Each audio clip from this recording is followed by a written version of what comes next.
Hello and welcome to the picture bar trailer Contamination. First let's look at the synopsis. I'll read it to you. A man wakes up from a dream of his past. He is the last man left alive. A normal society crumbles after contamination of water sources. People become increasingly unwell, and those who survive the poisoning become violent and aggressive. Jesse is the only known person to be immune to this unknown disease.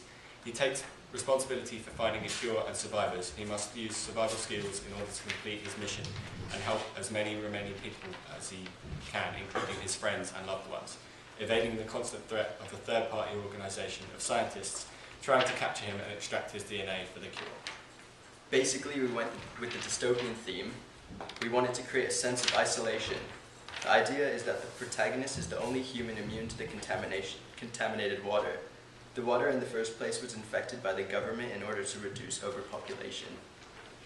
This will make a challenge when filming because we're going to have to find desolated locations or film when it's like not busy anywhere, which is going to be hard for us.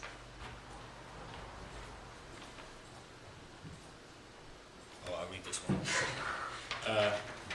So we've got the equilibrium. It opens in a perfect world. Like the main character is narrating his past of how the world was before the water got infected or contaminated. And then it gets to the point where the contamination happens and it like slides into the disequilibrium because obviously they have the issue of like everyone's dying and he's the only one that's like immune. And we're going to have all the stuff that's like in the past shot in black and white, and then what's in the present will be in colour because it's kind of like a postmodern sort of technique, and so you can understand what is a memory in the past and what's real and happening now. And then we're going to have like voiceovers to explain that the water's become poisonous, and then the new equilibrium is that he defends himself from scientists and makes it like to a place where there's other people like managing to survive and know how to develop a cure without him getting hurt. So now they can rebuild society.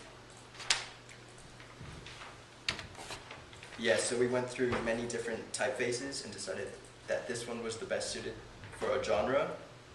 Yeah, we chose it because it looks run down and dystopian, and the title also hints at the plot of the film without giving too much away. And the black speckles could also represent the infected bacteria in the water.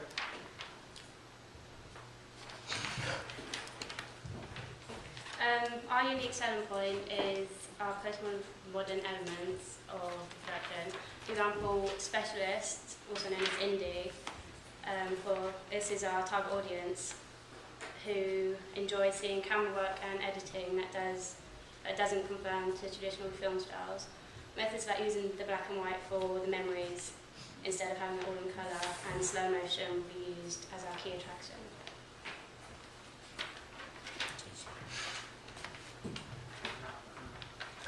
Oh yeah, this is just explaining that we're going to use black and white for the start.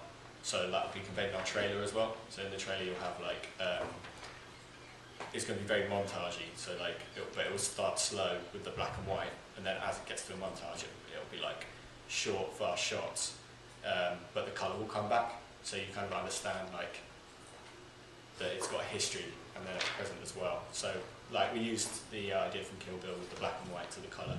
So you can say that's like, in a way, like paying homage or like pastiche to Kill Bill there. In terms of characterization, our protagonist, Jesse Foster, is an American male living in the United Kingdom. He's 20 years old and studying marine biology at university. He lives with his girlfriend, Sarah, who is studying sociology at the same university. The characterization for Jesse is not a physical trait, but is the fact that he's immune to the water contamination.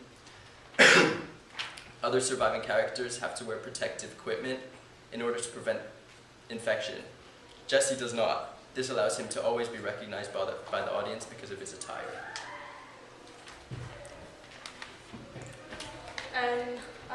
Our locations is going to be in Preston Park because it's the big field, which is going to be a scene where Jesse wakes up and then turns all into colour to know that it's the present. Hastings Castle is going to be used for Jesse running away from like everyone trying to capture him and stuff, as well as the Rotting Dean Cliff, which will be Jesse running away again. So we want to try to find like desolated areas for them to run away, so there's not many people there. And for the seafront, it will be the memories will be shot there because it's when he's like on a date with his girlfriend to show you that he remembers here and wants to save her and stuff. That's our props costume that we're planning to use for the trailer. So we've got a bit of that costume there, like in the memories. Sonam, who will be playing Jesse, will be wearing very casual clothing in the memories, like stuff that he would normally wear. And then, obviously, when the water becomes infected, he's going to wear sort of like more clothing that's suited to what he'll be doing, which is maybe being chased about and fighting off bad guys and trying not to die.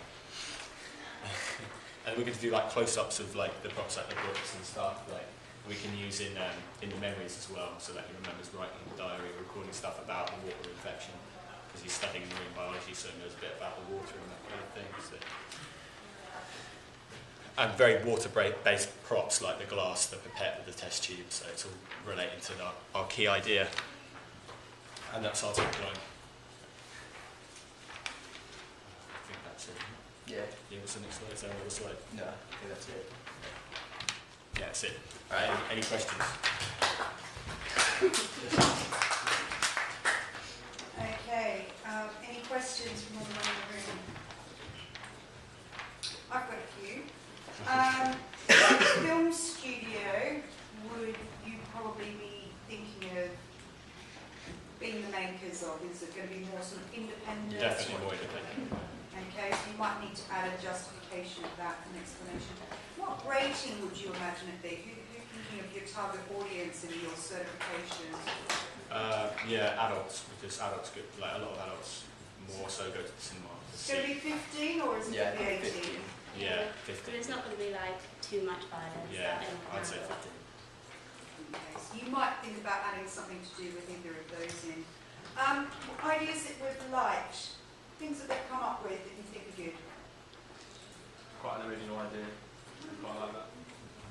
Okay, anything else? I said that it's appropriate for the genre, really appropriate. You've also already started considering any obstacles that are in your way. So hopefully in the next week you can smooth out those obstacles. You have a clear explanation of some postmodern techniques you've used and why, and your tagline's quite catchy. So we got that. I'm just wondering, are you thinking of any other postmodern techniques such as freeze frames in your film trailer, how you make it challenging, or your meta-narratives? We're going to use slow motion. So, Slow motion? like, especially in the trailer, that'll be a big thing. We're going to focus the slow motion on times when water's involved. So you get like the hint that the whole thing is going to be based around this water idea. Because obviously every moment of like where the water's involved will be emphasised by slow motion. So. Okay.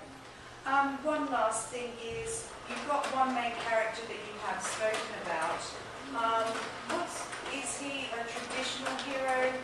Is he challenging maybe the common perception of what a hero is? So I don't know, he's kind of, I don't want to say an anti-hero, but he's not like, he's the only guy like around, so he kind of feels obliged to do what he has to do. It's not like it's his, he feels it's more of a responsibility than something he wants to do. So an ordinary man rising to a challenge, that type of that thing. kind of thing. I'm just wondering if you've got any other characters appearing within the film, maybe applying copying character terminology to that.